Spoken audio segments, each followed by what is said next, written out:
The Cure of Ars, a biography of St. John Vianney, written by Father Bartholomew O'Brien.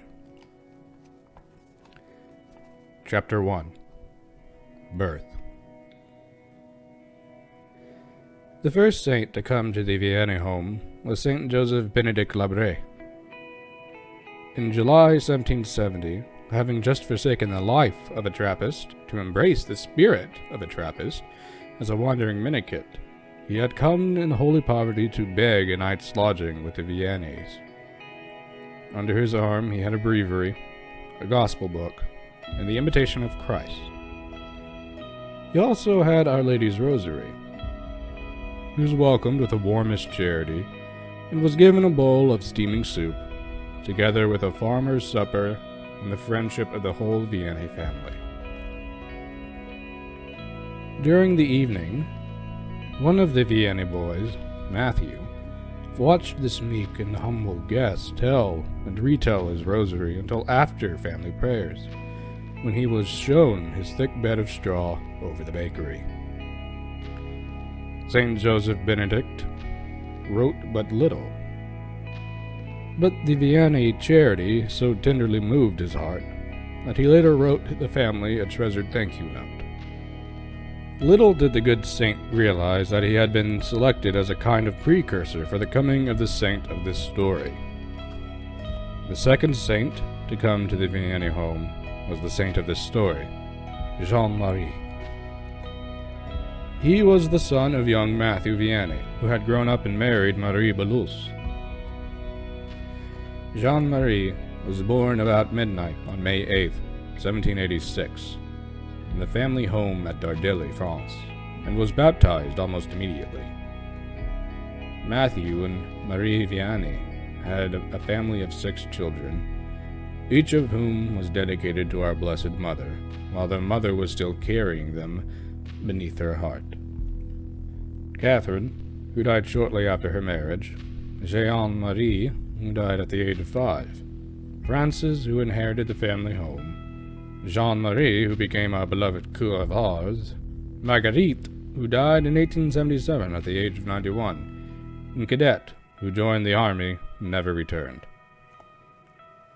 Dardilly is so small a village that it is hardly found on the map. Perhaps in the days of the Vianney family, it had 1,000 souls. Some 5 miles to the southeast was the great city of Lyons. Around the village were farmlands where Matthew Vianney worked, where his sheep and cows grazed, and where a living was made for the family. Dardilly was one of those quiet little Catholic villages of France, where the Angelus bell rang, where people were poor, and where nothing grew as abundantly as the peace in their simple hearts. While peace blessed the village of Dardilly, the French Revolution rocked the city of Paris. 1789 marked the fall of the Bastille, the symbol of tyranny.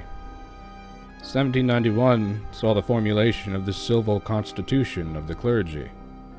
1793 inaugurated the infamous Reign of Terror.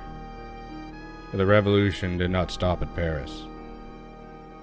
Its rumblings reverberated in almost every cranny and nook of France, even on to Lyons, where the guillotine kept sending souls to eternity without interruption. A price was on the head of every priest. Church bells were silenced, and wayside shrines were toppled over in the grass. Nevertheless, in Dardilly, 7-year-old Jean-Marie day by day drove the donkey, the cows, and the sheep down into the valley to graze, taking with him his rosary and his small wooden statue of Our Lady. Along the stream, there was an old willow tree with a hollow trunk. It was a natural altar. There, Jean-Marie placed his Blessed Mother and adorned her with moss, flowers, and leaves, and then knelt for his prayers and his rosaries. Maybe the churches were closed, but surely the soldiers would never find his shrine. If other children came along, he would tie 2 sticks together into a cross and have a procession. A few hymns would be sung, always a rosary, and then a sermon.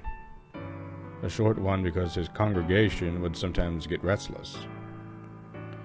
But of all this, the leaders of the revolution never knew.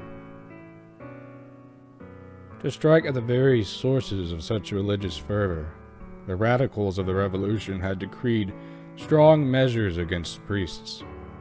For those who dared to harbor a priest, deportation was the punishment. Matthew Vianney harbored enough priests to have a deportation to the moon. At times, Holy Mass was celebrated in his home. At other times, young Jean-Marie and the family would set out at night in great silence for some barn in their neighborhood, where Holy Mass would be offered by a hunted priest.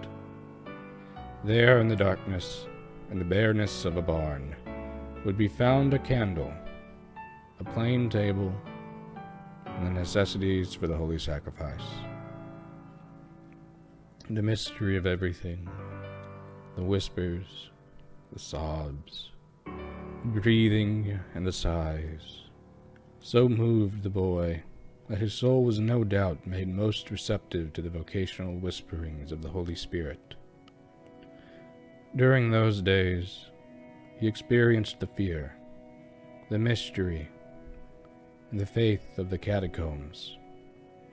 In his memory, the days of the terror were ever strong.